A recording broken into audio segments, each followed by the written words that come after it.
మన 10 మందికి ఉపయోగపడే లైబ్రరీలో నీళ్లు రావడానికి గల కారణం ఏంటి?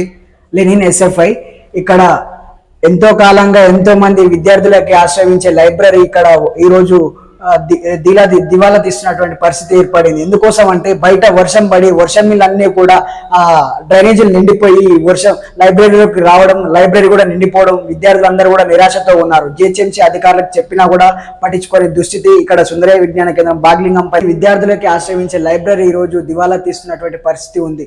ఇక్కడ ఎంతో మంది విద్యార్థులు వచ్చి పేద విద్యార్థులు చదువుకుంటున్నటువంటి పరిస్థితి ఉంది. చిన్న వర్షానికి కూడా చెరువుని తలపించేలాగా ఇక్కడ సుందరయ్య విజ్ఞాన కేంద్రం ఎదురుగా మారిపోతుంది.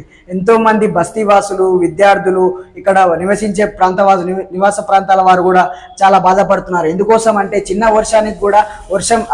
వర్షానికి సైతం నీళ్లు డ్రైనేజీలు నిండిపోవడం, డ్రైనేజీ క్లీన్ కాకపోవడం, వర్షం నీరన్నీ కూడా ఇళ్లలోకి, లైబ్రరీలోకి, ఎస్విక్యూలోకి రావడం జరుగుతుంది. దీనివల్ల ఎంతో మంది సఫర్ అవుతున్న పరిస్థితి ఉంది. ఎన్నో పలుమార్లు జిహెచ్ఎంసీ అధికారులకు కానీ ప్రభుత్వ అధికారుల దృష్టికి కానీ తీసుకువెళ్ళడం గత కొద్ది సంవత్సరాలుగా ఇవి జరుగుతూనే ఉన్నాయి. కానీ ఎవరు కూడా స్పందించడం లేదు. తక్షణమే జిహెచ్ఎంసీ మేయర్ గారు, కమిషనర్ గారు కూడా స్పందించి ఈ సమస్యకి శాశ్వత పరిష్కారం చూపించాలని చెప్పేసి మేము ఎస్ఎఫ్ఐగా డిమాండ్ చేస్తా ఉన్నాం. అసలు ఈ వాటరు ఈ మన లైబ్రరీలోకి ఎలా వచ్చాయంటారు? ఇక్కడ చిన్న వర్షం పడ్డా కూడా డ్రైనేజీలన్నీ కూడా బ్లాక్ కావడం జరుగుతుంది. అలాగే ఇక్కడ సెల్లార్లో ఉన్నటువంటి వాష్రూమ్లోకి వెళ్ళి బోర్లు ఎలా అయితే పోసాయాలో బోర్లను తలిపించేలా వర్షం నీరంతా కూడా ఆ సెల్లార్లకు వస్తున్నటువంటి పరిస్థితి ఉంది. డ్రైనేజీలని సరిగా క్లీన్ చేయకపోవడంతో ఈ వర్షం నీళ్ళన్నీ కూడా ఈ లైబ్రరీకి రావడం జరుగుతుంది.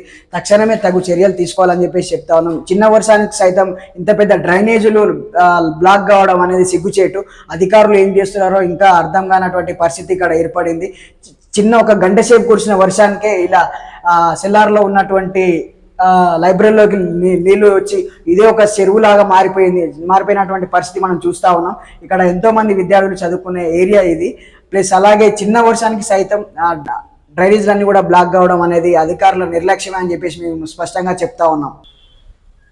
ఇక్కడ చిన్న వర్షానికి కూడా డ్రైనేజీలు నిండి నీళ్ళనే ఇళ్ళకు వస్తూ ఉన్నాయి. కానీ ఎప్పుడు వర్షం పడ్డ ప్రతిసారి కూడా ఇదే సంఘటన ఎదురవుతుంది.